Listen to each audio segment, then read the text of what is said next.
नमस्ते साथियों, सशक्त भारत से मैं डॉक्टर आर के वर्मा। सबसे पहले प्रार्थना, सब्सक्राइब कर दिया करिए। आज विषय है एक आरबीआई के governor, reserve bank of India के गवर्नर रघुराम राजन। उनके कुछ कथन हैं जो कांग्रेस और राहुल गांधी से मिलते जुलते हैं और कितने डैमेजिंग हैं, उस पर एक चर्चा, एक विश्लेषण। रघुराम राजन जो एक्स आरबीआई गवर्नर हैं, जो वो आरबीआई जो इस देश की अर्थव्यवस्था का एक मूल ढांचा है, उसके हेड कांग्रेस के युग में उनका यह बयान आया कि जब धीरज साहू नाम के कांग्रेस के जो एमपी, उनके घर पर 450 करोड़ रुपया बरामद हुआ और कितना 80 या 60 किलो सोना बरामद हुआ, जाने कितना, मतलब 1000 करोड़ का हिसाब किताब। तो उसकी आलोचना करी रघुराम राजन ने, यह कहते हुए कि सरकार ये गलत कर रही है। सरकार जो ये सीबीआई और ईडी का प्रयोग करके ये जो मनी रिकवर कर रही है, ये गलत कर रही है। आप जरा देखिए कुतर्क की पराकाष्ठा कि सरकार ने कानपुर में भी पहले एक परफ्यूम व्यापारी से 250 करोड़ बरामद किए थे जो चुनाव में इस्तेमाल होने, तो ये वाला पैसा भी चुनाव में इस्तेमाल होना था। Raghuram Rajan, x governor RBI, ने ये मानते हुए कि ये पैसा चुनाव में इस्तेमाल होना है, अपना कमेंट दिया कि अपोजिशन कहां से पैसा लाएगा। सरकार को तो पैसा इंडस्ट्रियलिस्ट से मिल जाता है, उद्योगपतियों, बिजनेसमैन से मिल जाता है, अपोजिशन को कहां से पैसा मिलेगा। तो अपोजिशन का काला धन यदि सरकार बरामद करती है ईडी और सीबीआई का इस्तेमाल करते हुए, तो यह बहुत गलत है, ऐसा होना नहीं चाहिए। तो अपोजिशन कैसे चुनाव लड़ेगा? यह गैर प्रजातांत्रिक है। भाई वाह, क्या क्या आदमी कांग्रेस ने आरबीआई का गवर्नर बनाया था, और उस बीच में इस गवर्नर ने क्या किया होगा। यह मानसिकता आप इस स्टेटमेंट से सोच सकते हैं कि क्या अर्थव्यवस्था की होगी और कैसे कैसे क्या क्या गुल खिलाए होंगे। अच्छा, यहां तक नहीं, इसके आगे सुनिए। इसी व्यक्ति ने, ये विदेश में बैठा हुआ है, इसी व्यक्ति ने एक और स्टेटमेंट दिया कि हम सुपर पावर क्यों बनना चाहते हैं, हमें सुपर पावर नहीं बनना चाहिए, सुपर पावर बनकर हम किसी को नीचा क्यों दिखाएं।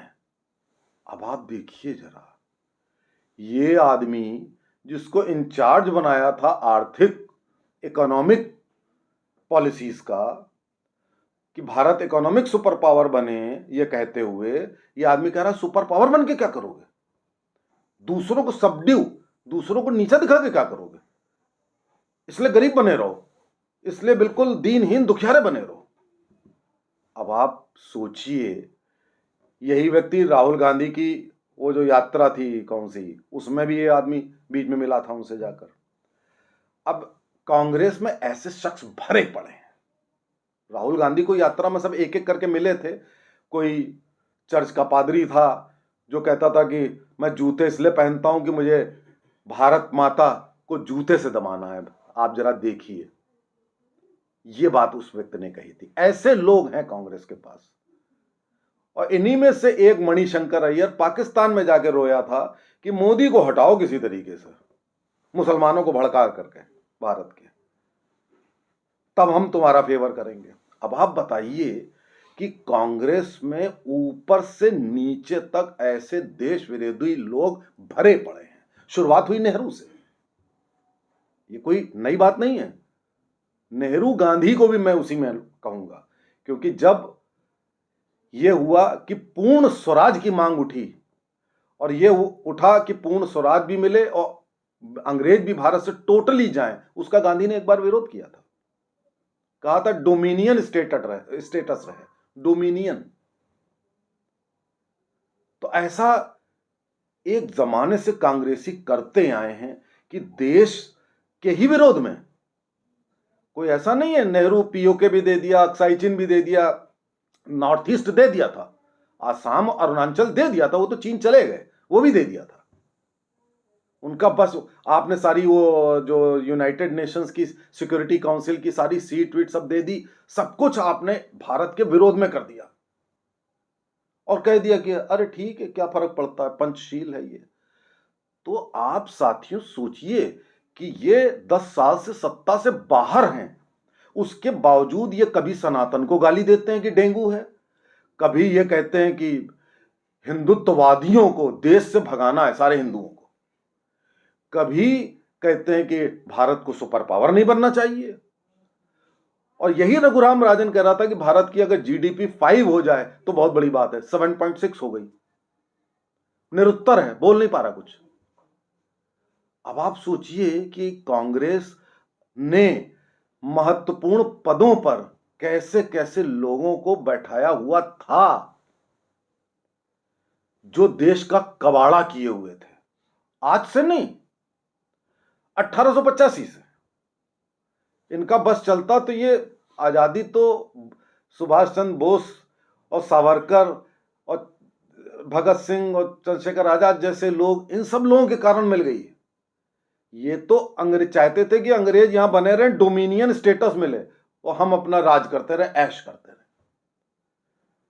तो साथियों, अगर आप चाहते हो कि देश का कुछ भला हो जाए तो कांग्रेस का समूल नाश करना होगा आपको। जैसे कौटिल्य कहते थे ना कि वो पेड़ को, दूब को हटाना है तो उसके अंदर मट्ठा डालो, मट्ठा डालना पड़ेगा। बड़ी गहराई में जड़ें हैं हर जगह, चाहे जुडिशरी हो, जो जो संस्थाएं हो, आज भी कांग्रेस की जड़ें इतनी गहरी हैं। जहर इन जड़ों को उखाड़िए। और आज जो राष्ट्रवादी सरकार है मोदी की, उसको 30, 40, 50 साल तक जारी रखिए, देखिए हमारा देश फिर से सोने की चिड़िया होगा। जय हिंद, जय भारत।